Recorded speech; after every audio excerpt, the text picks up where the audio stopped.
sacrificio que hiciste en la cruz, por medio de la derramación de tu sangre en la cruz del Calvario, vida eterna y vida en abundancia. A ti sea toda la gloria, toda la honra, toda la alabanza, porque solo tú eres digno de ser exaltado. Tú eres el mero, el chido de la película. Nosotros no somos nada, Padre, pero hoy estamos aquí, Padre, vivos por tu gracia y tu misericordia.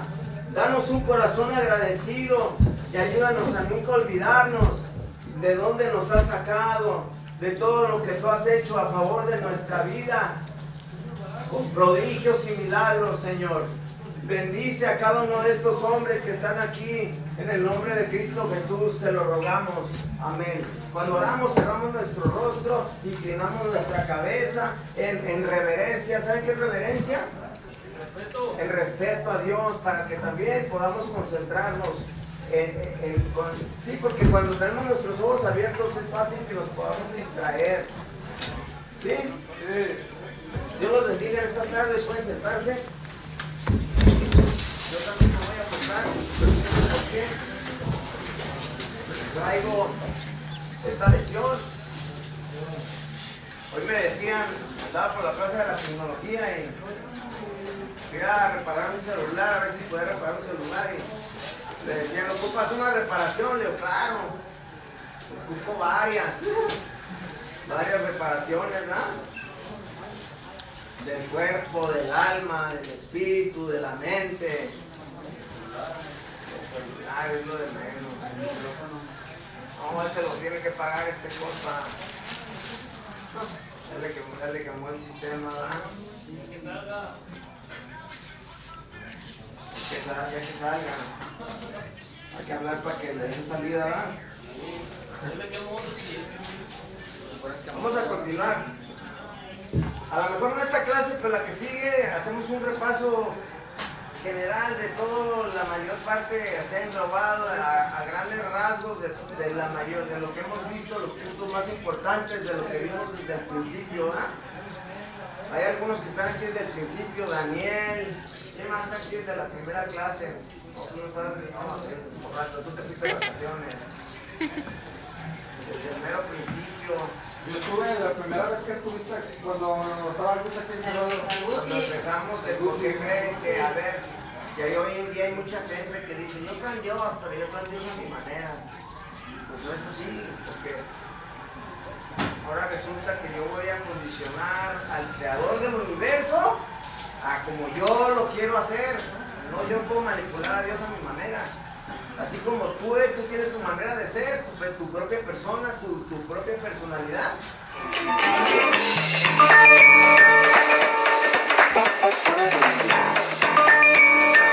Al menos que te conozcan, ¿verdad? Al menos de que pasen tiempo contigo y lleguen a conocer qué tipo de persona eres, ¿verdad? O sea que no sería correcto salud, no sería correcto, por ejemplo, decir nomás porque tienes un problema de adicción, que lleguen a decir, no, pues este es un violador de niños, es un pedófilo, ¿verdad que no? ¿Eh? Es que yo creo, porque como es una persona que consume, es un drogadicto, pues lo más probable es que también sea un pedófilo, violador de niños. ¿Y sería correcto? No, ¿verdad? Hasta que te conozcan. Como hoy en día también no es correcto decir, yo creo en Dios a mi manera. Pues todo se puede esperar de un drogadicto. Sí, pero no todos son de esa manera. Eso es a lo que me refiero. Yo tuve problemas con las drogas y nunca me pasó por la mente ninguna de ese tipo de cosas. Asesinatos, homicidios, ese tipo de cosas sí. Cosas violentas y todo ese tipo de cosas, pero jamás me pasó por la mente. También estuve adicto a la pornografía, machín. Una combinación entre la pornografía y el cristal, pero no me pasaba por la mente llegar a violar, o gracias a Dios, ¿no? Porque sí, cada quien es diferente. Pero a lo que voy, a lo que me refiero, el punto no era ese. Claro que sí hay personas que son así, no son adictos. Hay gente que es pedófila y que son violadores de niños y ni siquiera son adictos. Pero mi punto es de que no necesariamente porque seas un adicto quiere decir que eres un pedófilo, violador de niños, ¿verdad? ¿Verdad que no? No necesariamente. Aunque algunos sí, ¿verdad? Pero no todos. Entonces, a lo que yo me refería es que no es justo y correcto que alguien forme un criterio de ti o una opinión de tu persona sin conocerte, sin pasar tiempo contigo. Y así fue como empezamos el tema desde la primera clase. Cómo hoy en día hay gente que dice, yo creo en Dios, pero yo creo en Dios a mi manera. Ahora resulta que yo voy a condicionar al creador de la inteligencia, del universo, porque obviamente tiene que haber un creador. Tiene que haber un creador para que exista todo esto que existe, el cosmos, el universo, y no nos crearon los ovnis. Obviamente, bueno, Dios es fuera de este mundo, Del reino de los cielos, en otro mundo, pues. pero detrás de la inteligente, de una obra de inteligencia, de que hay una capacidad de análisis, de síntesis, de retención de información, de la memoria. O sea, qué increíble cómo podemos tener recuerdos de hace mucho tiempo, ¿verdad? Y recordar tantas cosas, y el vocabulario, y las palabras, y todo lo que el ser humano en su cerebro puede juntar, brother. O sea, somos como una computadora tremenda. ¿Tú no crees que vaya un diseñador detrás de esto? Sí. Si detrás de un reloj, ¿qué hay? Una máquina. Un diseñador, ¿cómo se le llama? Un relojero, ¿ah? Detrás de un reloj hay un relojero. Detrás de un zapato hay un zapatero. Detrás de un edificio hay ¿qué? Un arquitecto. Detrás de un pan hay un panadero. Como atrás de esta casa está Dire. No, pero estamos hablando de diseñadores. Ahora, detrás de un cuadro, ¿qué hay? Un cuadrero. Un arte, un Ese cuadrero son de los que maquilan acá. Carpinteros. No, detrás de un cuadro hay un pintor, ¿verdad? Entonces, pintor pinta un cuadro. Te referimos a un creador. Tiene que haber Un inventor. un diseñador de todo esto. Y ese diseñador lo vamos a conocer en la Biblia, en la palabra de Dios. No en la religión, que la religión no cambia, brother. Ni la religión te muestra quién es Dios. Tú puedes ser una persona muy religiosa y no tener nada de teología en tu vida. ¿Qué es teología? Teo es Dios, logos es el estudio de, como geología es geo es tierra en el griego, y logos es estudio de la tierra, geología. Geología, ¿qué es bio? Bio es vida, logía, logos es estudio, tratado de la vida. Así como hay materias o carreras en la universidad, en la escuela, en la vida secular, teología, ¿qué es? El estudio de Dios. El estudio de Dios. Teo es Dios en el griego y logos es el tratado del estudio, el estudio de Dios. Ahora, tú puedes ser una persona sumamente religiosa, pero nada más tener costumbres y tradiciones y no tienes un fundamento de tu fe porque no conoces a Dios. ¿Por qué no conoces a Dios? Porque no has leído la palabra, porque no pasas tiempo con Dios en la lectura de la palabra, en oración, en adoración, ¿sí? En adorar a Dios, en pasar tiempo con Él. Él habla conmigo a través de su palabra y yo hablo con Dios a través de la oración. Y Él habla conmigo a través del mensaje, de la predicación. Porque dice la Escritura en Romanos que la fe viene por el oír. ¿Y el oír qué? La palabra de Y Dios. el oír la palabra de Dios. Ahora, para los que no habían estado aquí antes, yo no era una persona creyente, yo era una persona que no creía en estas cosas. Yo criticaba a los creyentes, yo me burlaba, hasta que me di a la tarea de verdaderamente ponerme a estudiar, sin juzgar, sin conocer, porque mucha gente juzga lo que no conoce. ¿Cómo vas a hablar de algo de lo que no conoces, brother? Si uno hay hoy en día hay mucho charlatán que hablan de lo que no conocen. Sí. Juzgan sin saber de lo que están hablando. Y la verdad, nunca debemos de hablar de lo que no sabemos, brother. Si no sabes de lo que estás hablando, mejor cállate hasta que lo conozcas, brother. ¿No? Sí. ¿Sí o no? Hay unos que dicen que por la ciencia ni siquiera conocen de la ciencia tampoco. ¿No? También, tampoco. Como a mí llegaron a preguntarme, oye, ¿tú sabes no, que es cocinar cristal? Pues la neta, sé algunos químicos que lleva, pues yo no sé cómo se cocina. ¿Para qué voy a inventar cosas que no sé, que no conozco? Sin embargo, hablamos de lo que sabemos, de lo que conocemos, de lo que hemos experimentado, de lo que hemos estudiado. Y yo me di a la tarea no nada más de ponerme a envasarlo en la religión, sino estudiar la palabra de Dios comparándolo con la historia de la humanidad, con lo secular. Y lo único que me pude dar cuenta que también la arqueología, ¿cuántos saben que? No la arqueología, narquear, sino arqueología. ¿Qué es arqueología? No, que descubren el tiempo pasado. Esos que descubren así como estructuras de viejas Los que estudian las ruinas antiguas, ¿no? De ciudades antiguas, civilizaciones, como la Antártida. La arqueología lo que hace es estudiar las civilizaciones antiguas. Y entonces nos podemos dar cuenta con el estudio secular, con el estudio de la historia, con la ciencia secular, que la información que está escrita en la palabra de Dios está respaldada por la historia y por la arqueología. Lugares que menciona la Biblia han sido descubiertos, brother. La historia, tú puedes ver en un libro de historia que cosas que fueron escritas hace más de 3000 años atrás tuvieron cumplimiento en el curso de la historia. Así como Jeremías había profetizado que la nación de Israel iba a ser conquistada y llevada al cautiverio por el reino babilónico, años antes de que eso sucediera.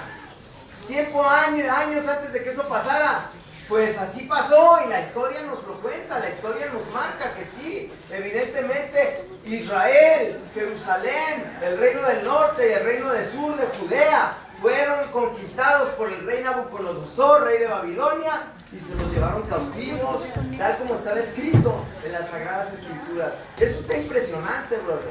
Y esas son las cosas que hemos venido estudiando juntos, los que han estado aquí en todas las clases. Hemos visto, hemos comparado cómo hay profecías que estaban escritas 1200 años antes de Cristo. Estamos hablando de hace más de 3200 años. Que profecías que fueron escritas 700 años antes de Cristo, 600 años antes de Cristo, 400 años antes de Cristo, y tuvieron cumplimiento durante la vida de Cristo. Durante la vida de Jesucristo hubo más de 300 profecías que se dieron cumplimiento durante su vida, que habían sido escritas en el Antiguo Testamento. Ahora, ¿cuántos saben que la Biblia se divide en dos tiempos, ¿verdad? El Antiguo Testamento, que es ¿qué? El Antiguo Testamento se refiere a ¿qué? Antes de Cristo. Antes de Cristo. Y el Nuevo Testamento habla de Cristo en adelante, hasta la iglesia y Pablo como perseguidor de la iglesia. Pero hay muchas evidencias abrumadoras, brother.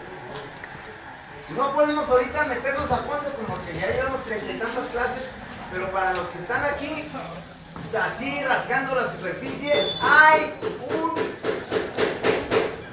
puño, hay una acumulación de evidencias irrefutables que esto es una realidad, brother, no una religión, es una realidad.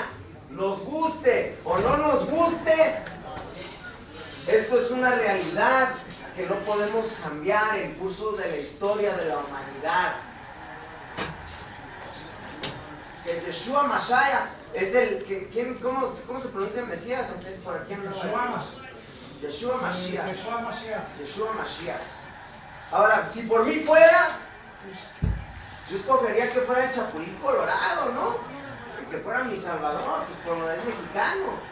Pero no podemos cambiar la realidad de que Dios escogió al pueblo de Israel, al pueblo hebreo, para que por medio de ellos del linaje de Abraham. Abraham le dijo, mira, por medio de ti, yo te voy a dar un hijo y a través de ese hijo tú vas a ser padre de muchas naciones y todas las familias de la tierra van a ser bendecidas a través de ti. ¿A qué se refería Dios cuando le dio esa promesa a Abraham? Se refería a que a través de su linaje, ¿sí saben qué es linaje? Descendencia. Su descendencia, sus hijos de sus hijos de sus hijos, que a través de su descendencia de Abraham iba a venir el Mesías. ¿Qué es Mesías? Maestro. ¿El Salvador? Salvador. Mesías es Salvador, Mesías es en hebreo. Y Cristo es lo mismo que Mesías, pero en el griego. Que iba a venir el Salvador. Y que a través de su descendencia de él iban a ser bendecidas todas las familias de la tierra. Y eso es algo que podemos ver hoy en día, el cumplimiento de eso. ¿Cómo nos podemos dar cuenta del cumplimiento de eso? Aquí lo tienes. Aquí está la palabra. Tú tienes la Biblia. A ver, levanten la escritura los que tienen su Biblia. Estas escrituras fueron dadas a toda la humanidad y están alrededor del mundo. No vienen del Vaticano, no vienen de Roma, vienen, claro que hay una carta escrita a los romanos, pero no vienen de Roma, vienen de los hebreos, vienen de los judíos, de la descendencia del linaje de Abraham. Qué tremendo, ¿va? Eso está impresionante, brother. Ahora, que a través de su linaje y su descendencia de Abraham iba a venir el Mesías, que quiere decir Salvador. ¿Cuántos creen que ocupan un Salvador? ¿Cuántos creen que necesitas un Salvador? ¿Tú no crees que necesitas un Salvador? Es el propósito de creer en Dios para ser salvos. Para seguir adelante. Necesitamos que nos salven porque nosotros no podemos salvarnos a nosotros mismos por las buenas obras. El cielo no te lo puedes ganar por las buenas obras. Porque si tú pudieras ganar la entrada al cielo por las buenas obras, entonces Cristo murió en vano. Sin embargo, la salvación es un don inmerecido. Por eso se llama que por gracia sois salvos. Por gracia quiere decir que es un regalo inmerecido, un regalo que no te mereces. La salvación es un regalo que no te mereces y es por medio de Jesucristo, es gratis para ti, pero no fue gratis porque costó la vida del Hijo de Dios, costó la vida de un hombre justo, santo, perfecto, sin mancha, sin defecto. Él era el Cordero perfecto, inmaculado. Él fue ese Cordero pascual que tomó tu lugar y mi lugar. En ese lugar de maldición, Él se convirtió en maldición por ti y por mí. El precio que tú y yo merecíamos cayó sobre Él en la cruz del Calvario. Por eso se llama Mesías, Salvador. ¿De qué te salva? ¿De qué nos salva? Del pecado. ¿Y qué ocasiona el pecado? ¿Cuál es la consecuencia del pecado? La muerte. La muerte. La muerte eterna, el lago de fuego, el infierno. Ese es el resultado del pecado. El pecado tiene que ser castigado. Y Dios es tan justo y tan perfecto que no dejó sin castigar el pecado. No dejó sin castigar el pecado, pero proveó para nosotros salvación. ¿Y cómo es que no dejó sin castigar el pecado? Proveyendo a su Hijo, poniéndolo como sacrificio, poniéndolo como el que pagara por el castigo del pecado, por la consecuencia del pecado, siendo justo, siendo santo, siendo perfecto. Porque tú no puedes quitar culpa con culpa. Tú no puedes limpiar una mesa que está sucia con un trapo sucio, ¿verdad? No. Para que tú puedas limpiar una mesa sucia, tú tienes que agarrar un trapo limpio. Por eso tú no puedes salvarte a ti mismo. Ni yo me puedo salvar a mí mismo, ni tú puedes salvarme a mí, aunque tú te portes más bien que yo. Porque la Biblia declara y dice que no hay ni uno justo, ni uno, que todos han pecado y están destituidos de la gloria de Dios. Todos fuimos concebidos en pecado. Desde que Adán y Eva pecaron, todos estamos manchados con todos estamos marcados con esta naturaleza pecaminosa, con esta naturaleza caída, brother, con esta naturaleza que se inclina que se inclina hacia el pecado, que se inclina hacia la autodestrucción, que se inclina hacia la maldad, que se inclina hacia el mal. ¿Sí o no? Desde morritos, brother. Los morritos y le quitan el juguete al otro morro. O sea, ya tenemos una tendencia caída, brother. Y esa tendencia tiene que ser restituida o pagada por medio de Dios. Porque Dios, dice la Biblia que Dios es el único que salva y la salvación viene de Él, solamente de Él. Así es que Dios tuvo que hacerse hombre, porque dice la Escritura que en el principio era el Verbo y el Verbo estaba con Dios y el Verbo era Dios y el Verbo se encarnó y habitó entre nosotros y todo fue creado por Él y por medio de Él. Así es que Dios se hizo hombre porque el pecado reinó sobre la humanidad desde Adán. Desde Adán y Eva hasta nuestros tiempos el pecado ha venido reinando, por eso Cristo tuvo que venir como hombre para vencer el pecado en la carne, vivir como ser humano. Por eso Él siempre decía el Hijo del Hombre. El Hijo del Hombre, cuando hablaba de Él mismo se refería a Él mismo como el Hijo del Hombre. ¿Por qué? Sí era Dios, pero también era hombre. Sentía cansancio, sentía tristeza, sentía alegría, sentía llanto, sentía hambre. Era hombre. Y Él dijo, el Hijo del Hombre vino a salvar y a rescatar lo que se había perdido. Ahora, desde Adán y Eva, el pecado ha reinado sobre la carne, ¿verdad? Entonces, por eso Él tuvo que venir como ser humano, vencer el pecado en la carne. Sí, porque dice la Escritura que Jesús fue tentado, pero no cayó en tentación. O sea que venció el pecado, venció la tentación, cumplió con todos los requisitos, las demandas de la ley de Dios, todos los ritos ceremoniales, nunca rompió ninguno de los mandamientos, cumplió con todas los estatutos y las demandas de la ley de Dios que Dios le había dado a Moisés. Ahora, ¿cuántos recuerdan los documentales que vimos, ¿verdad? Que el Levítico, en Éxodo son 10 mandamientos, ¿verdad? Los que Dios le dio a Moisés. Pero en Levítico hay un sinnúmero de reglas y ordenanzas que Dios le da a Moisés. Y todos ellos suman a un total de 613 mandamientos, ¿verdad? Y si eres quebrantador de un mandamiento, ya eres quebrantador de toda la ley. Entonces, en la ley de nosotros, de los hombres, para nosotros lo justo y lo correcto sería que el que la hace la paga, ¿no? El que la cajetea la limpia, ¿verdad? Pero en la ley de Dios no funciona así, brother, porque en la ley de Dios, Dios no puedes tú quitar culpa con culpa. Tú no puedes limpiar culpa con culpa, por eso tenía que ser la sangre de un inocente. La sangre de un inocente para pagar por la muerte de un culpable.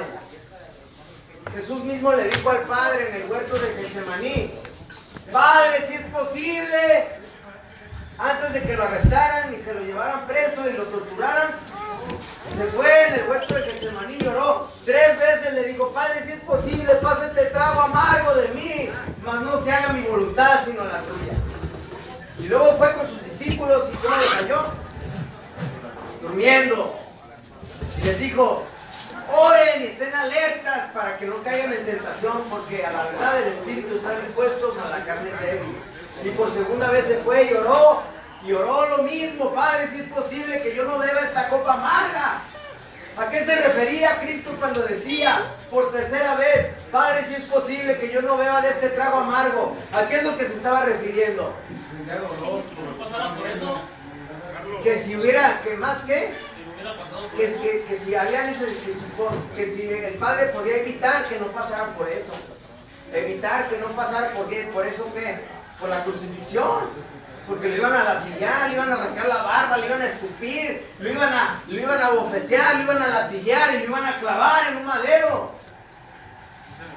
Pero Él le dijo al Padre: si es posible que haya otra manera de salvar a la humanidad, mas no se haga mi voluntad sino la tuya. Por tercera vez decía.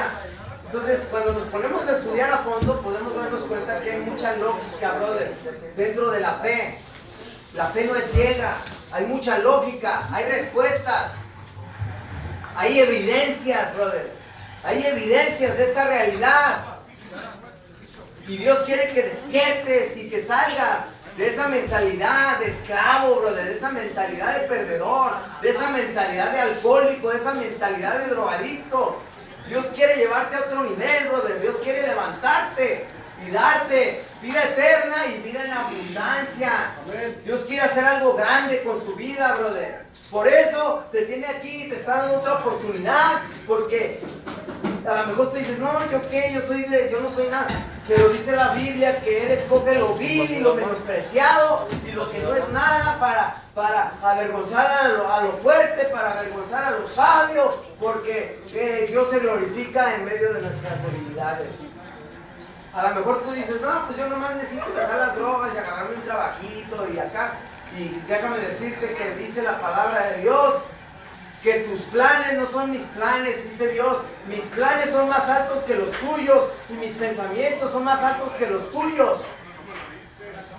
A lo mejor tú piensas que Dios nomás tiene un plan para que, no, pues, pero te quieres dejar las drogas, pero Dios tiene un plan más grande para tu vida, brother. Dios quiere usar tu vida en su camino para su honra y su gloria, y Él quiere prepararte para llenarte del poder de su Espíritu Santo y que tengas la conexión con Él, la comunión con Él, que lo conozcas, para que también tú puedas darlo a conocer a otros que están perdidos, para que tú puedas ser una extensión de su amor, de su gracia, de su misericordia, un instrumento en sus manos para que alcance al perdido, para que levante al caído, para que sane al enfermo. Dios quiere usar tu vida para eso, brother. Amén. Amén. Ahora, cuando Adán y Eva pecaron, dice la Biblia que comieron del fruto, ¿verdad? Dios les dijo, de todos los árboles del huerto pueden comer, menos del fruto de la ciencia del bien y del mal, que estaba en medio del huerto del Edén. Porque el día que coman de él, ¿qué? Morirán.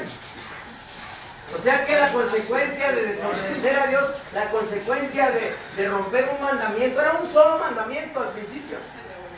De todos los árboles, de todos los frutos del huerto pueden comer, menos del fruto de la ciencia del bien y del mal, porque el día que coman de él, morirán. Brother, te voy a pedir, si quieres en tu tiempo libre, leemos para que podamos poner atención, ¿no? Ok.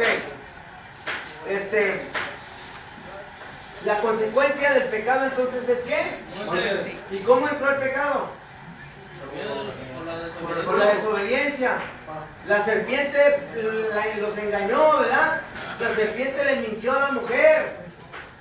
Sí, antes de eso Satanás ya había caído, ¿verdad? Satanás ya había sido arrojado del cielo porque quiso sentirse más machín que Dios y dijo que él iba a levantar su trono arriba de las estrellas y que iba a levantar su trono sobre el de Dios y que él iba a ser más machín que Dios, y si verbió una tercera parte de los ángeles en el cielo, les lavó el coco. Eso está en Ezequiel capítulo 28, si es que no me equivoco, y Isaías 14, de la caída de Satanás. Pero el pecado en Satanás que entró ¿por qué? Por el orgullo, por la vanidad, por el ego. Así es como cayó Lucifer. O sea que ese es el peor pecado, el primero de los pecados. Él se quiso sentir mayor a Dios. Él le dio libre albedrío a sus criaturas. ¿Qué es libre albedrío? La capacidad de que tú elijas, la toma de decisiones. Ahora, cuando dice la Biblia que él fue arrojado a la tierra, Jesucristo dijo, yo vi a Satanás caer como rayo a la tierra. Pero cuando Dios puso al hombre en el huerto del Edén, los puso ahí y les dijo que de todo podrían comer menos del fruto de la ciencia del bien y del mal, porque el día que comieran de él, morirán. Y quizá tú digas, pues qué gacho Dios, ¿para qué pone algo ahí gacho, no? Si se supone que Dios es amor, ¿no? O sea, podemos hacer ese tipo de preguntas. Si se supone que Dios es bueno, ¿por qué pone ahí algo malo? ¿Por qué pone ahí algo que nos causó la destrucción? Era para hacer nosotros. Para que tengamos el derecho de decidir nosotros mismos. para que pudiera darse, para que pudiera ser evidente que teníamos un libre albedrío. Para probar la obediencia. Para poder evidenciar que nos había dado un libre albedrío. Libre pensamiento. Para que nos... No, que libre albedrío es que tú tienes la decisión de escoger. O sea, Él te dice, yo te pongo el bien y te pongo el mal. Escoge el bien para que te vaya bien. Nos dio la capacidad de decidir entre el bien y el mal. Nos dio la capacidad de decidir entre el bien y el mal. Si Dios no hubiera puesto en el huerto del Edén ese fruto que causaría la muerte, entonces no hubiéramos sido criaturas con un libre albedrío, seríamos robots, no tendríamos toma de decisiones.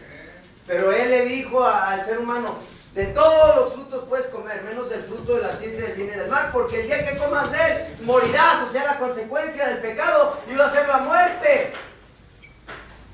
Y el hombre eligió mal, no eligió lo malo primero.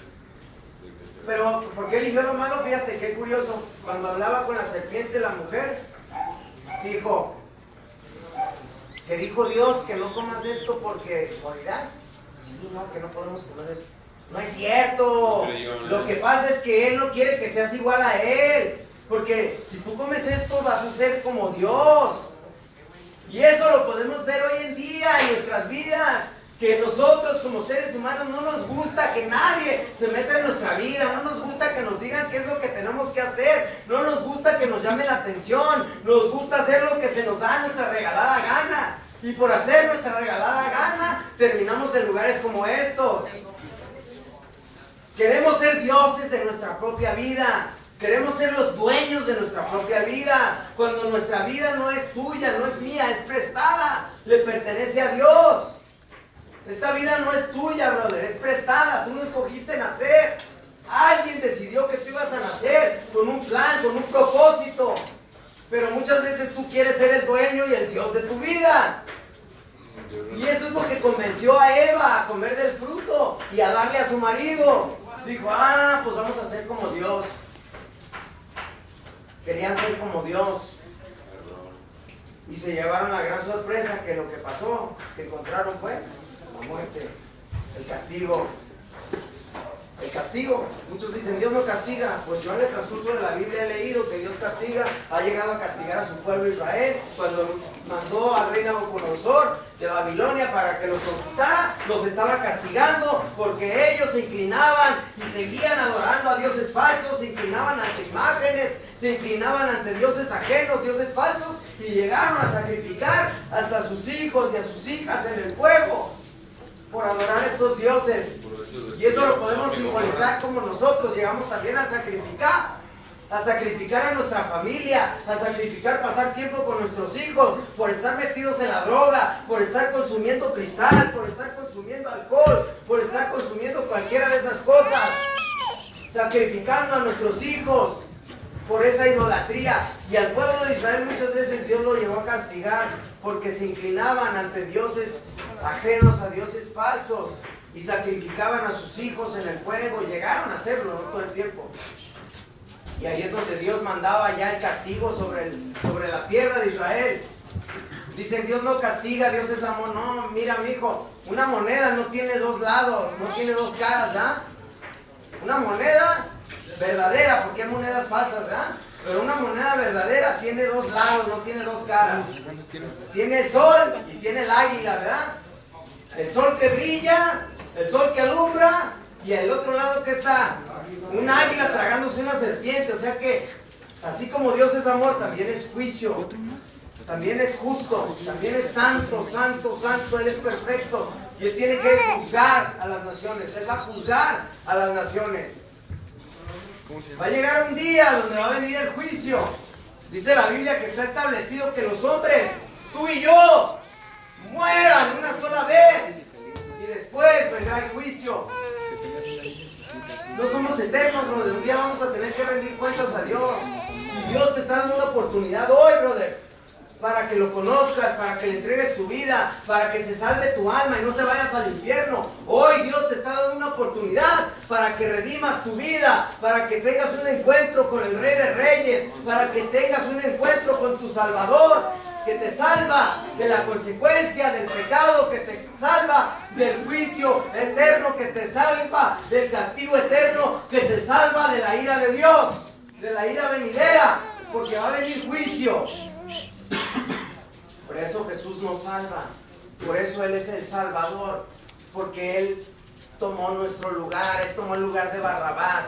Barrabás era un asesino y se acostumbraba en las fiestas de la Pascua soltar a un delincuente, y soltaron a Barrabás, que estaba preso por homicidio y estaba preso por levantar un motín, y era un vato que tenía más delitos que los dos ladrones que crucificaron junto a Jesucristo, uno a su izquierda y otro a su derecha. Tenía delitos más graves por los cuales te dan más tiempo. Sin embargo, Pontio Pilato, queriendo, yo me imagino, queriendo salvar la vida de Jesucristo, porque él, Pontio Pilato mismo dijo: yo no le hallo delito a este hombre, yo no le hallo ningún daño, no le hallo ningún crimen, ninguna falla. Lo mandó con Herodes, y Herodes lo regresó con Pontio Pilato diciendo lo mismo: yo no le hallo ningún delito. Eso simbolizaba que él era perfecto, que en él no había delito, que en él no había... Murió como delincuente sin haber cometido delito alguno. Y qué tremendo, brother, que ya pasaron más de 2000 años y a un hombre que murió como un delincuente se le sigue festejando, se le sigue celebrando. Millones de personas se reúnen en su nombre cada semana, varias veces por semana, diario alguien invoca su nombre. Las dos fechas más importantes del ciclo escolar se le celebra a él su nacimiento, y hasta vacaciones dan en el ciclo escolar. Y la siguiente fecha más importante del ciclo escolar se le celebra su muerte y su resurrección, porque él resucitó de la muerte y venció el pecado. Gracias, brother. No, gracias. Te lo agradezco, sí. Resucitó. Al tercer día él resucitó, venció a la muerte. La muerte no pudo contenerlo. Para aquellos de nosotros que nos la pasábamos alabando a la muerte, ¿verdad? Con los corridos, adorando a la muerte, practicando la muerte, adorando a la muerte, haciendo cosas de muerte. Pues déjame decirte que la muerte fue vencida. Entonces hay uno que es más grande que la muerte para ti, para ti que me escuchas, que sientes que la muerte es algo grande y que acá y los corridos, pues la muerte no pudo con él, no pudo contenerlo, la muerte fue vencida. Dice que el último de sus enemigos en vencer fue la muerte. Venció el pecado de la carne, venció la tentación, venció a Satanás. Y el tercer día, ¿qué pasó? Resucitó, venció a la muerte no pudo con él. Bajó, descendió hasta el Hades y le quitó a Satanás las llaves de la muerte, le quitó las llaves del infierno. Y dice que llevó con él a los cautivos. Ahora, cuando Dios los expulsó del huerto del Edén, a Adán y Eva, la consecuencia era la muerte del pecado. ¿Pero qué les dijo? Les dio un castigo a cada quien, ¿sí o no? A la serpiente, a la mujer y al hombre les dio un castigo. Entonces, ¿quién dice que Dios no castiga? Si desde un principio le dijo al hombre: trabajarás la tierra, y la iba a trabajar, eso ya la tenía que trabajar, pero te va a producir cardos y espinas ahora. O sea que y del sudor de tu frente, dice, vas a tener que ganarte el sustento de cada día. Eso es una realidad que vemos hoy en día, bro. Eso no lo podemos evitar. Y fue un castigo que Dios le dio al hombre. Oiga, y a la serpiente le dijo que se rezará por el resto de su vida, ¿no? Allá vamos. Y luego, ¿qué le dijo ¿qué más le dijo al hombre? Y como polvo eres, el polvo inhalarás, ¿ah? No. Polvo eres, al polvo te Al polvo regresarás. Porque del polvo fuiste tomado y al polvo regresarás. Ahora, cuando una persona muere, ¿a dónde regresa? Al polvo, a la tierra. Se han hecho estudios científicos de la piel y del ser humano, y nosotros en nuestro cuerpo tenemos minerales que están presentes en la tierra. Y eso es más que obvio, o sea, es por lógica. ¿De dónde comemos?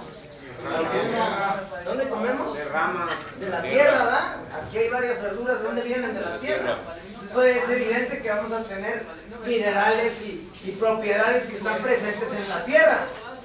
Y al hombre le dijo, polvo eres y al polvo regresarás. A la mujer le dijo, vas a tener dolores de parto por cuanto comiste y le diste a tu marido, vas a tener dolores de parto y tu marido se enseñoreará sobre de ti. Va a tener dominio de ti. Y a la serpiente le dijo, ¿qué? Se arrastrará por el resto de su Te vida. vas a arrastrar por el resto de tu vida. O sea, quiere decir que antes la serpiente tenía patas, dijo. Pero, y le dijo, y vas a alimentarte del polvo de la tierra. Fíjate qué simbólico es eso.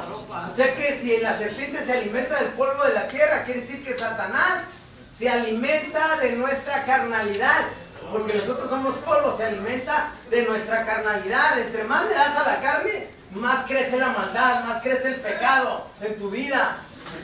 ¿Cuántos de aquí no lo hemos experimentado? Entre más le das a la maldad, al pecado, más crece la maldad. Y es como le dijo Dios a la serpiente, te vas a alimentar del polvo de nuestra carnalidad. Pero luego dijo una profecía muy tremenda. Dios dio una profecía muy tremenda. A la serpiente le dijo, pondré enemistad. ¿Qué es enemistad? Pleito, que van a ser enemigos. Pondré enemistad entre ti y la mujer. Entre ti y la mujer. Y luego le dijo a la serpiente, y su simiente de la mujer. ¿Qué es su simiente? ¿Qué simiente? No sé, vientre. ¿De dónde vienen los frutos? De una, ¿Pero de qué? ¿De una raíz? de una semilla. De una semilla. De una semilla. Entonces la simiente es la semilla. La semilla de la mujer. ¿Y qué es la semilla que se le planta dentro de una mujer? Vientre. Un niño, ¿verdad? Un niño que... Entonces desde ahí Dios ya estaba profetizando. Podemos parar el movimiento, brother. Mucha inquietud, mucho movimiento, brother.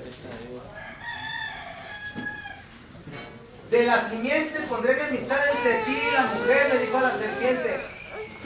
O sea, va a haber pleito entre ti y la mujer, y su simiente de la mujer te aplastará la cabeza y tú le morderás el calcañar o el talón.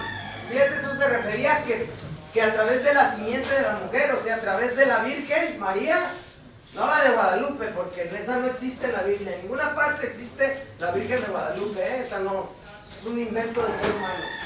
La Virgen María, pero Dios ya estaba profetizando. De hecho, ni siquiera se llama María, se llama Miriam. Es su nombre original, ¿verdad? Miriam en hebreo. Pero su simiente, la simiente de la mujer era su semilla. Su semilla. ¿Cuál es la semilla de la mujer? La criatura Jesucristo. Jesucristo le dijo, va a aplastarte la cabeza y tú le vas a morder el calcañar. Eso quería decir que también él iba a ser herido por la serpiente. ¿Y de qué manera fue herido? En el desierto. En la cruz, brother. ¿De qué manera fue herido Jesucristo? En la cruz. Entonces quiere decir que también él iba a ser herido, iba a caer. O sea, ¿qué pasa cuando una serpiente te muerde? Te mueres. Te caes, te mueres, te envenenas. Entonces, desde ahí Dios ya estaba profetizando la venida del Mesías, brother. También quiso decir que lo iba a vencer, ¿verdad? Ahí estaba diciendo Dios que Jesucristo iba a vencer. Que lo iba a hacer un hombre. Desde un principio Dios profetizó eso. Y sin faltarle respeto a nadie, ni querer decir cosas que no son. Yo te hablo de lo que dice la Biblia, brother. Yo no te vengo a hablar de cosas que no están escritas aquí. Yo te hablo de lo que está escrito tanto en la Biblia católica como en la cristiana. Y ustedes mismos han visto que me he traído una Biblia con la Virgen de Guadalupe, con una imagen de la Virgen de Guadalupe aquí, y la hemos leído juntos. Y hemos abierto y hemos visto que dice lo mismo que esta, ¿verdad? Que esta Biblia que tienes tú. ¿Y qué dice ahí la Biblia? Que Jesucristo tuvo más hermanos y hermanas. Que unos decían, ¿no es este Jesús, hijo del carpintero, José? Y no son sus hermanos, Judas y Jacobo, y no son estas sus hermanas. ¿Qué quiere decir eso? Que después de que nació Jesús, María tuvo otros hijos con José, brother. O sea que la Virgen María fue virgen hasta que nació Jesucristo. Pero después de que nació Jesucristo, obviamente tuvo que cumplir con sus deberes maritales como mujer. como mujer casada. El ángel Gabriel, ¿qué fue lo que le dijo a José cuando se le apareció? ¿Qué le dijo? No te cases con María porque ella va a ser virgen toda su vida. No. ¿Eso fue lo que le dijo? No, ¿verdad que le dijo? No temas por tomar a María por esposa, porque lo que es concebido dentro de ella es por la obra del Espíritu Santo. Y tendrá un hijo y tú le pondrás por nombre Jesucristo, porque salvará a su pueblo de sus pecados. Pero cásate con ella, o sea que obviamente después de que te cases, pues van a ser esposos. ¿Quién de aquí está casado? ¿Y quién de aquí está casado y nunca tocarías a tu mujer? O sea, somos seres humanos, brother, ¿no? ¿Sí o no? O sea, usa la lógica, la realidad, brother. No la religión y las tradiciones que nos han inculcado. Hay que abrir nuestros ojos y ver la verdad. Dice la Biblia que conocerás la verdad y la verdad te hará libre. Pero nosotros tenemos muchas veces un fundamento sin base. Decimos, no se come carne. ¿Y por qué? Pues no sé, no se come carne. Pero nos portamos mal. Qué tremendo, ¿no? Es que es Semana Santa, pero es viernes. Y si quieres copiar el modelo de Jesús, que él ayunó 40 días en el desierto, pues entonces aviéntate los 40 días sin comer carne. Y no tragues pescado tampoco, porque el pescado es carne. Es carne de pescado. O sea, si de veras quieres imitar a Jesús durante eso, porque lo que se trata eso de la Semana Santa son los 40 días que Jesús ayunó. Pues aviéntate el ayuno como Él. Él no comió ni bebió. Ahí estuvo, no se le apareció el diablo y le dijo, mira, convierte estas piedras en pan, porque sabía que tenía hambre, que era ser humano. Te voy a decir que Jesús fue tentado, pero ahí si eres el Hijo de Dios, Jesús nunca hizo un milagro para beneficio propio. Todos los milagros que Él hizo eran para beneficio de otros. Y si Él hubiera hecho ese milagro en el desierto, de convertir las piedras en pan, ahí hubiera perdido, no nos hubiera podido haber salvado. Hubiera entrado el pecado en Él, hubiera caído como hombre que era, porque era el Hijo del Hombre, era Dios, pero era el Hijo del Hombre. Pero lo que el diablo quería era que Él demostrara su poder como Dios para beneficio propio, para beneficiarse de Él. Pero todos los milagros que Jesús hizo, siempre los hizo para beneficio de los demás, para sanar, darle vista al ciego, levantar al paralítico, multiplicó los peces, para darles de comer a las multitudes, para darle de comer a los hambrientos. Entonces, Cristo es el Salvador por muchas evidencias que están respaldadas por la historia de la humanidad, por la arqueología. Hay muchas evidencias irrefutables, brother. Y tú no lo escogiste a Él, Él te escogió a ti. Créeme, yo no andaba buscando de Dios, brother. Yo andaba bien loco, bien prendido, entrando y saliendo de tutelar, entrando y saliendo de centros de rehabilitación, de anexos. Mi jefa, desde que yo estaba bien morro, me metía a los anexos, brother, y nada podía cambiarme. A mí no me cambiaba, no me podía cambiar los anexos, ni la psicología, ni las cárceles, ni el haber sido balaceado 2 veces, ni el haber tenido varias sobredosis, ni las lágrimas de mi madre, ni las lágrimas de mis hijos, ni las lágrimas de mi esposa. Nada podía cambiar mi vida. El único que ha ido pudiendo cambiar mi vida, y no ha sido así de un día para el otro, ha sido un proceso, pero sí me ha cambiado. Ya no soy el mismo maníaco que era antes. La neta sí he cambiado. Yo a veces digo, es que hasta el otro mes le dije a mi esposa, mi jefa, no, es que yo no cambio, nunca voy a cambiar. Pues no eres el mismo que eras antes.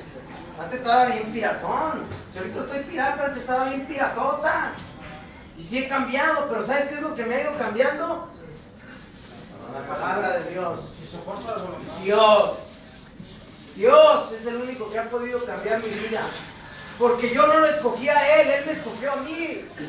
Él fue el que entró en mi vida. Yo no lo andaba buscando. Yo no quería nada que ver con Él. Aún ya conociendo algo de la palabra, muchas veces quise huir de Dios. Quise huir del llamado de Dios. Quise alejarme del llamado de Dios para mi vida. Porque cuesta, brother. Este camino no es para cobardes. Esto es para valientes, brother. No es fácil. El camino de Dios no es fácil. Y el que te diga que seguir a Cristo va a ser fácil, te está mintiendo. No es fácil. Pero te digo una cosa. Si Dios está contigo, ¿quién contra ti? Más grande es el que está en ti que el que está en el mundo. Y si estás en Cristo, eres más que vencedor en Cristo. Hay que morir en las cosas banales. Hay que morir para las cosas, ¿qué? Banales. Para las cosas vanas, para las cosas pasajeras, para las cosas de este mundo, para los deseos de esta carne.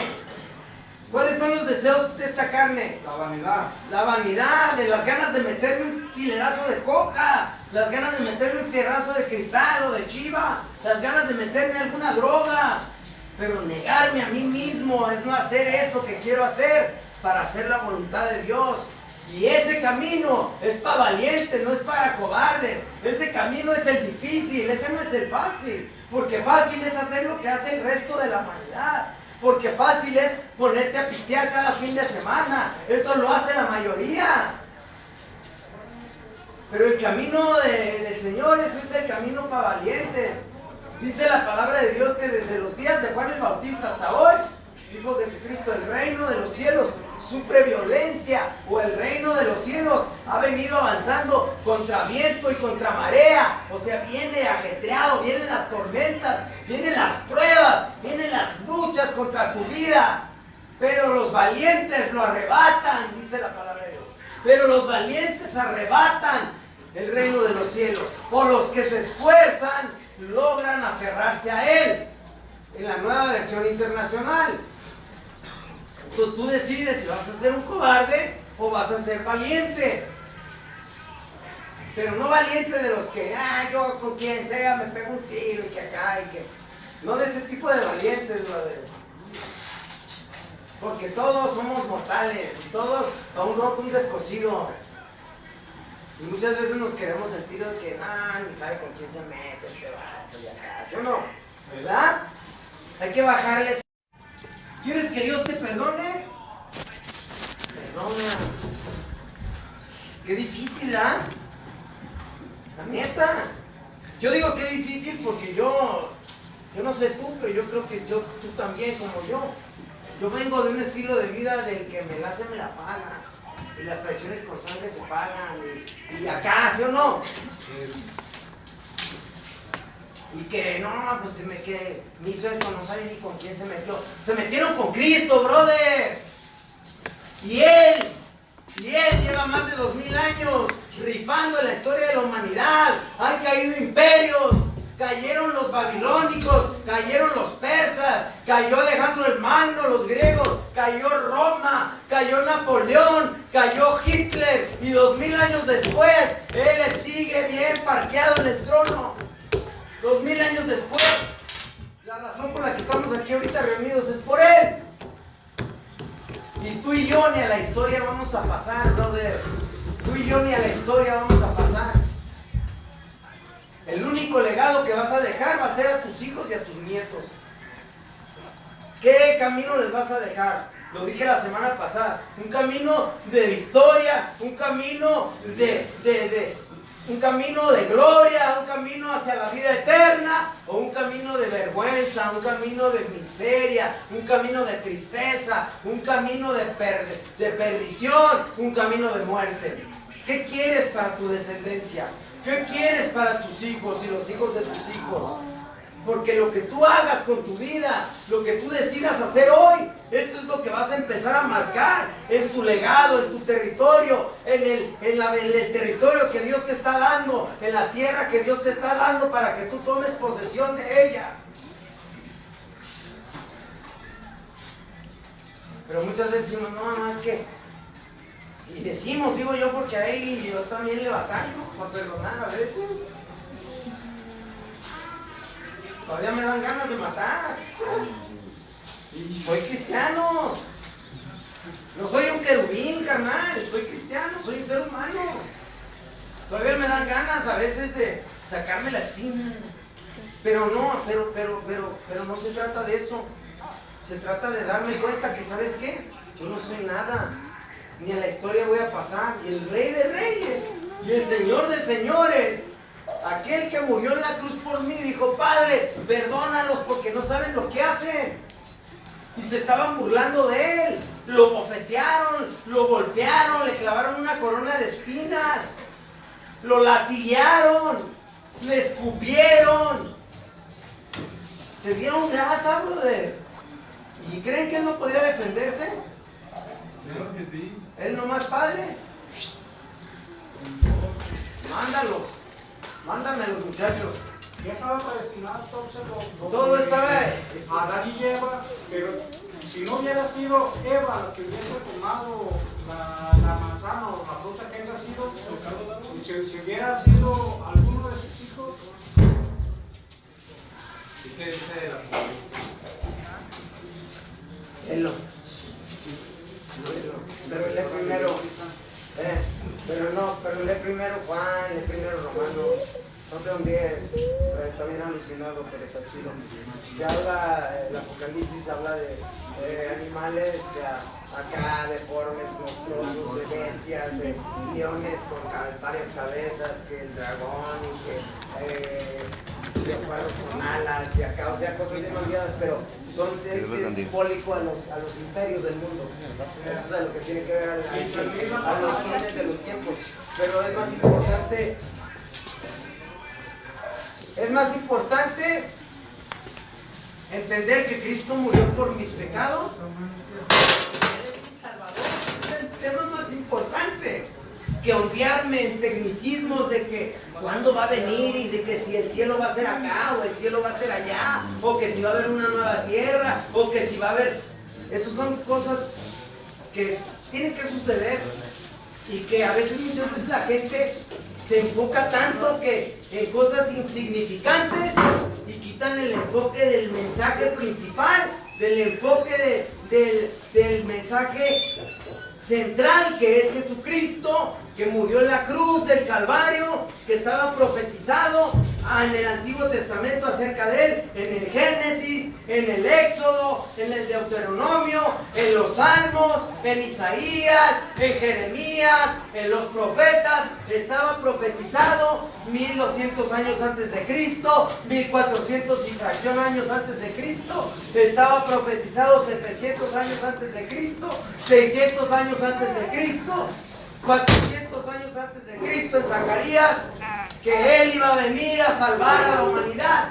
Y ese es el tema central, de que Cristo vino a morir por nuestros pecados y nos salva de la condenación, que nos salva de la ira de Dios, que nos salva del castigo venidero, de la ira venidera, del juicio eterno de Dios, que nos salva del infierno y nos va a dar vida eterna.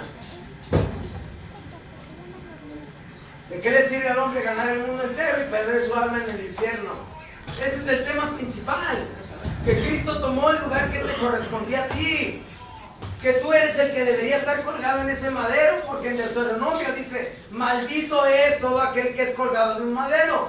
O sea, quiere decir que Él se convirtió en maldición por ti y por mí. La maldición que tenía que recaer sobre tu vida y sobre mi vida recayó sobre de Él.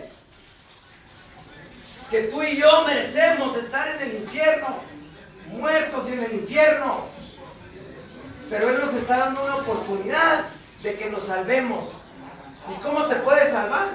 Creyendo en el Hijo unigénito de Dios, porque no hay nombre dado a los hombres por el cual puedan ser salvos. Dice en el libro de Hechos capítulo 4, no hay nombre dado bajo el cielo a los hombres por el cual podamos ser salvos, más que el nombre de Jesucristo, y que hay un solo intermediario, un solo intercesor, así que no hay santo fulano de tal, o santo fulano de tal, o que la virgen fulana de tal, o que la virgen fulana de tal. Hay un solo intercesor e intercedor entre los hombres y Dios, Jesucristo hombre.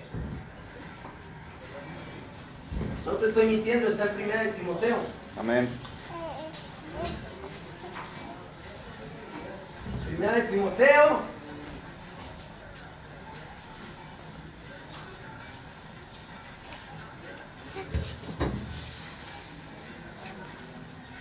Versículo 5, capítulo 2. Primera de Timoteo, capítulo 2. Primera de Timoteo, capítulo 2, versículo 5 dice así: porque hay un solo Dios y un solo mediador. ¿Qué es un mediador? Un intercesor, alguien que intercede por ti, ¿verdad? Alguien como un intermediario. Un intermediario. Yo no sé cuántos de ustedes se llevan a dedicar a la maña, pero, ¿verdad? Es un ejemplo. Por ejemplo, cuando alguien dice, pues, tú no vas directamente con el dueño de las cosas, sino que hay un intermediario que está ahí negociando entre él, ¿verdad? Entonces hay un intercesor, dice la Biblia, dice, porque hay un solo Dios y un solo mediador entre Dios y los hombres. ¿Qué dice? Al otro tenga comprarle el lechote. Fuerte.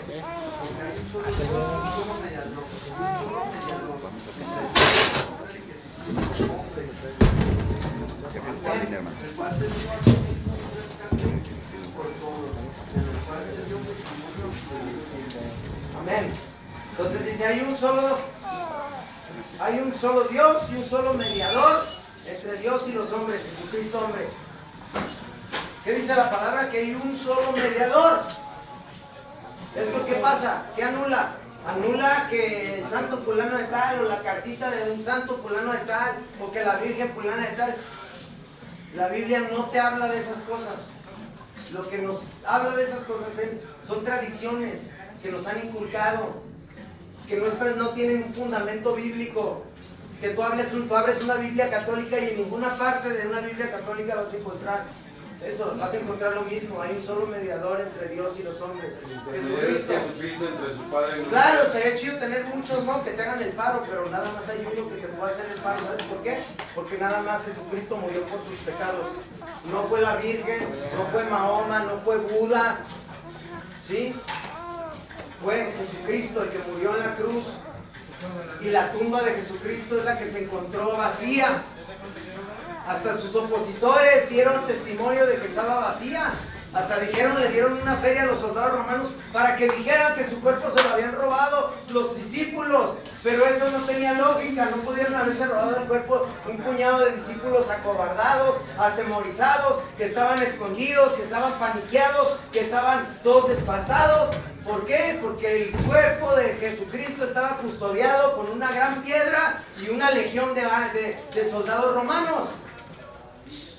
Pero ellos quisieron inventar. Si hubiera sido cierto que no resucitó, ellos, sus opositores, los fariseos, hubieran dicho, vayan, vengan, vamos, ahí está el cuerpo. Sin embargo, la tumba de Jesucristo quedó vacía. ¿Por qué? Porque Él resucitó de los muertos. Él venció a la muerte. La tumba de Mahoma, ahí están sus huesos. La tumba de Buda, ahí están sus huesos. Pero la tumba de Jesucristo está vacía, brother. Y esta es una realidad. Amén. La palabra de Dios dice, conocerán la verdad y la verdad os hará libres. Entonces, sí, a grandes rasgos le hicimos un repaso, ¿verdad? Todo lo que, de gran parte de lo que vimos, no nos alcanzamos a meter en la Pascua. La Pascua inició no cuando Cristo estaba aquí, sino más de 1400 años antes de Cristo, aproximadamente 1460 y tantos años antes de que Cristo apareciera en la escena del mundo. El pueblo de Israel fueron esclavos en Egipto y Dios usó a Moisés para que sacarlos de la esclavitud y decir, ¿cuántos saben esa historia? Que en Egipto eran esclavos y que Dios mandó plagas, ¿ah?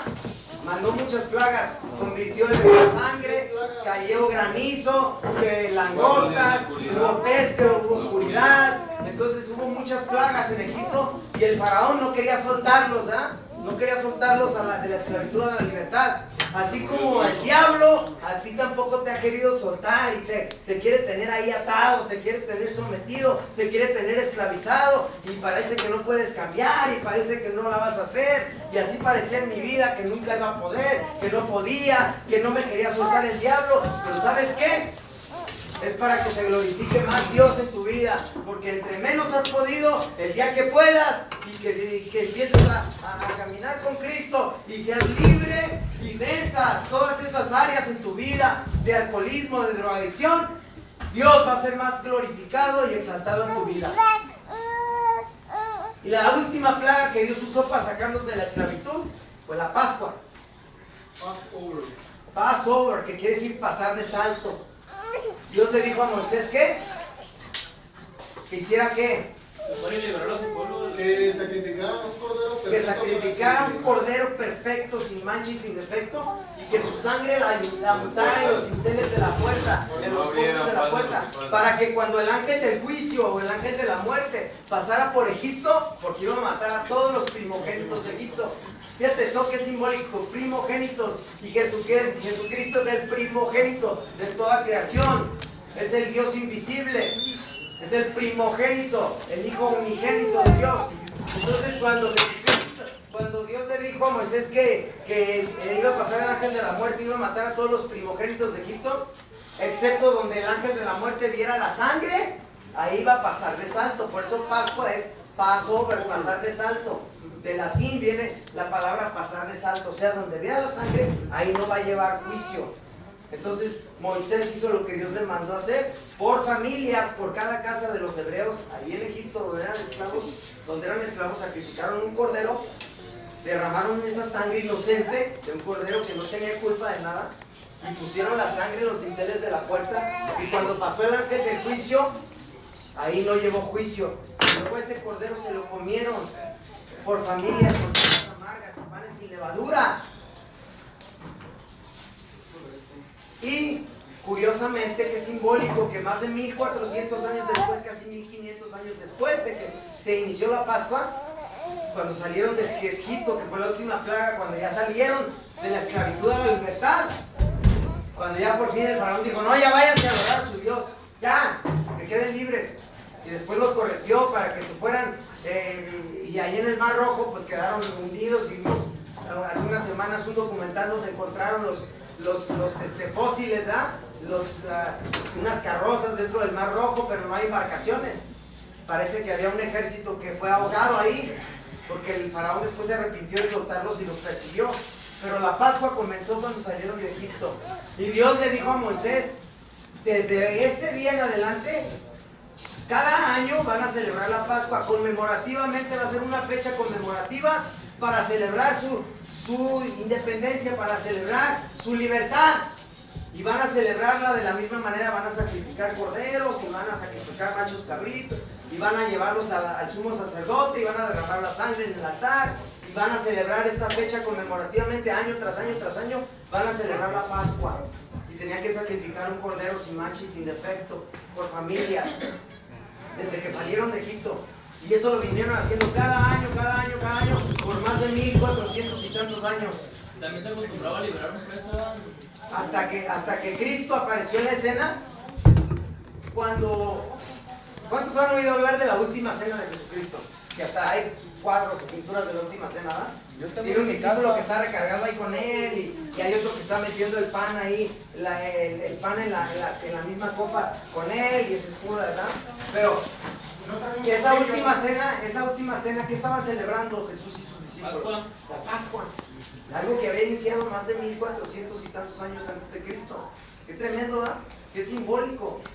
Qué simbólico que estaba celebrando la Pascua, y fue durante las fechas de la Pascua que Jesucristo fue crucificado. ¿Qué te da a entender eso? Que Él es el Cordero Pascual, sin mancha y sin defecto, que Dios proveó para nosotros, porque dice la Biblia que de tal manera amó Dios al mundo, que ha dado a su Hijo unigénito, para que todo aquel que en Él crea no se pierda, mas tenga la vida eterna. El que tiene al Hijo tiene la vida eterna. El que no tiene al Hijo no tiene la vida eterna, permanece bajo condenación. Dice la Biblia, no hay ninguna condenación para los que están en Cristo Jesús. Si estás en Cristo Jesús, entonces no hay condenación para ti. Pero si tú no estás en Cristo Jesús, ten cuidado, porque tú permaneces bajo condenación, bajo la ira de Dios, bajo el juicio venidero. El único que nos salva del infierno es Jesucristo. Es el único que puede salvarnos del juicio final del infierno. No hay ninguna condenación para los que están en Cristo Jesús. Y el estar en Cristo Jesús es como cuando ¿cuántos de aquí fueron pandilleros?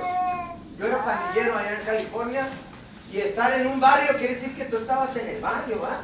No de que andabas en otro lado, no, pero estás en el barrio, tú perteneces ahí, estás ahí, tú eres parte de, tú estás ahí. Pues estar en Cristo Jesús es estar en Él, con Él, obedecerlo, seguirlo, esforzarte. No vas a ser perfecto, porque como te dije, soy cristiano, no soy un querubín. Pero es caminar con Él, es pasar tiempo con Él, es orar, es leer su palabra, es escuchar su palabra, es congregarte, es ir a un templo, es escuchar su palabra, es evangelizar, es hablarle a otros de Cristo, es adorar, es poner adoración y cantarle canciones y alabarlo, y es orar y pasar tiempo con Él, es tener una relación íntima y tener comunión con Él, no una religión, tener una relación personal e íntima con el Hijo de Dios. Eso es lo que te salva, no la religión, te salva una relación personal e íntima con Él, es tener comunión con el Hijo de Dios, porque Él murió por tus pecados. No hay ninguna condenación para los que están en Cristo Jesús. ¿Cómo te salvas? Dice, si tú creyeres en tu corazón que Dios le levantó de entre los muertos y confesas con tu boca que Dios lo levantó de entre los muertos, serás salvo, porque con el corazón se cree, pero con la boca se confiesa para salvación. Ahora, cuando esa carta fue escrita a los romanos, ten en cuenta que fue escrita durante unos tiempos de persecución, donde la iglesia, donde el cuerpo de Cristo, donde los discípulos, el confesar con su boca a Cristo significaba que estaban dispuestos a morir, a ser ejecutados por Él. Porque así como crucificaron a Cristo, después siguieron matando a sus seguidores. ¿Cuántos se acuerdan del documental de los discípulos? ¿Cómo murieron los discípulos? ¿Ah? Tomás, que fue el que dudaba, murió atravesado por una lanza. Santiago fue decapitado. Pedro fue crucificado y él pidió que lo crucificaran al revés, porque dijo que no era digno de morir como su Señor. Andrés fue crucificado en una cruz de tipo X. ¿Qué causó que estos hombres estuvieran dispuestos a dar su vida, a morir, por algo que no fuera cierto? Eso es una evidencia irrefutable de que ellos vieron a Cristo resucitado. Ellos vieron y tocaron al verbo palpante, ellos lo vieron y por eso ellos tuvieron después la valentía de morir por Él. De haber sido unos cobardes, de haberse escondido, de haberlo negado. Pedro lo negó 3 veces. ¿De dónde cobraron ellos ese valor para morir por Él? ¿Por qué? Porque ellos vieron que era una realidad. Ellos vieron que esto no era un cuento de hadas, no es un mito, no es una leyenda. Esto es una realidad. Y el único que te salva es Él. Él es el único que te puede salvar. Jesucristo. Y quizá tú no lo estés buscando a Él. Como dice la Biblia, ustedes no me escogieron a mí, yo los escogí a ustedes y los comisioné para que vayan y den fruto que perdure. Dios tiene un plan para tu vida, mi hermano. Dios quiere usar tu vida. Dios quiere usar tu vida de una manera especial, de una manera poderosa, lo mucho o poco que te quede de vida. Pero una cosa ten por seguro, que todos tenemos esto en común, vamos a morir. Está establecido que los hombres mueran una sola vez y después vendrá el juicio. Vamos a ponernos de pie esta tarde.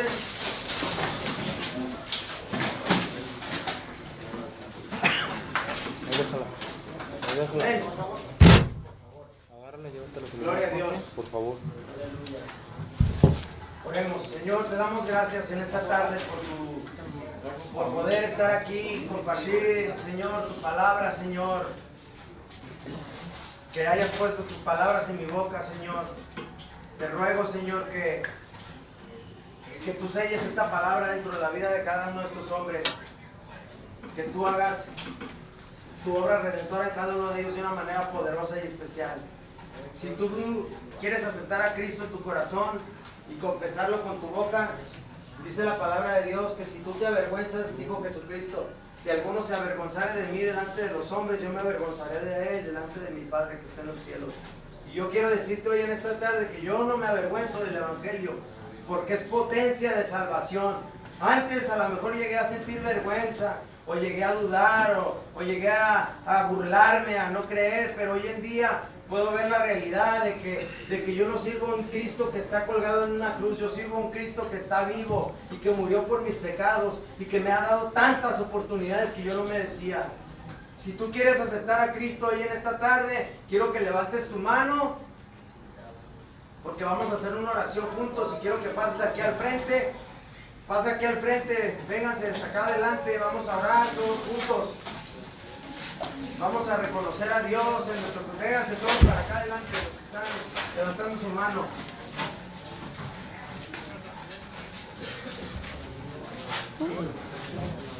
¿Cuántos de aquí?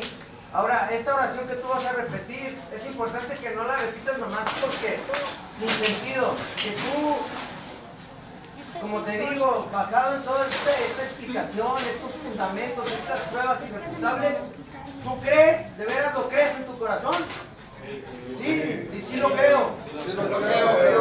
Lo acepto en mi corazón. Y lo confieso con mi boca. Ok, cierra tus ojos y inclina tu rostro conmigo y vas a repetir estas palabras conmigo.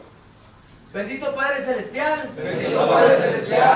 en esta tarde, te doy gracias, por haberme llamado, por haberme escogido, para poder conocerte, perdona mis pecados, perdona todas mis culpas, todas mis fallas, todos mis errores, te doy gracias, por el gran sacrificio que hizo tu Hijo en la cruz del Calvario, por derramar su sangre por mis pecados. Perdóname, Señor. Dame un corazón agradecido. Hoy en esta tarde, yo reconozco que soy un pecador y creo que Jesucristo resucitó entre los muertos.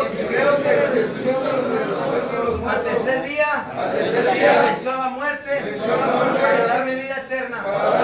Y lo confieso con mi boca y con mi vida. Ayúdame a estar dispuesto a morir por ti, Señor, como tú moriste por mí. Ayúdame a estar dispuesto a darte mi vida como tú diste tu vida por la humanidad. Gracias por aceptarme como un hijo adoptivo en la familia de Dios. Gracias por borrar mi nombre del infierno, del libro de la muerte, y escribir mi nombre en el libro de la vida eterna. Amén. Ahí quédense donde están. Padre, yo te doy gracias. Voy a orar yo por ustedes, por cada uno de los que están aquí presentes, Señor. Toca sus vidas, bendícelos, Padre. A cada uno de ellos derrama sobre ellos el poder y la unción de tu Espíritu Santo. Levanta de ellos hombres poderosos de valor, guerreros, Señor. Llénanos del poder y de la unción de tu Espíritu Santo, Señor. Dales el toque de tu Espíritu Santo. Dales el conocimiento de la palabra, Señor. Dales sabiduría. Dales discernimiento, Señor. Dales hambre y sed de tu palabra y el deseo de buscar tu rostro en oración. Bendice sus vidas de una manera especial. En el nombre de Cristo Jesús. Y que ellos sean de bendición. Amén. Dios los bendiga en esta tarde.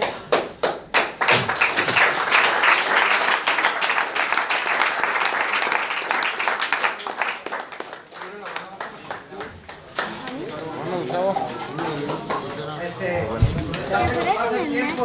Vamos a ponerles una alabanza nada más. Vamos a adorar a Dios. Dice la Biblia que hay más fiesta en el cielo por un pecador que se arrepiente que por 100 justos que no necesitan arrepentimiento. O sea que ahorita hay fiesta en el cielo. Porque tú aceptaste a Cristo en tu corazón.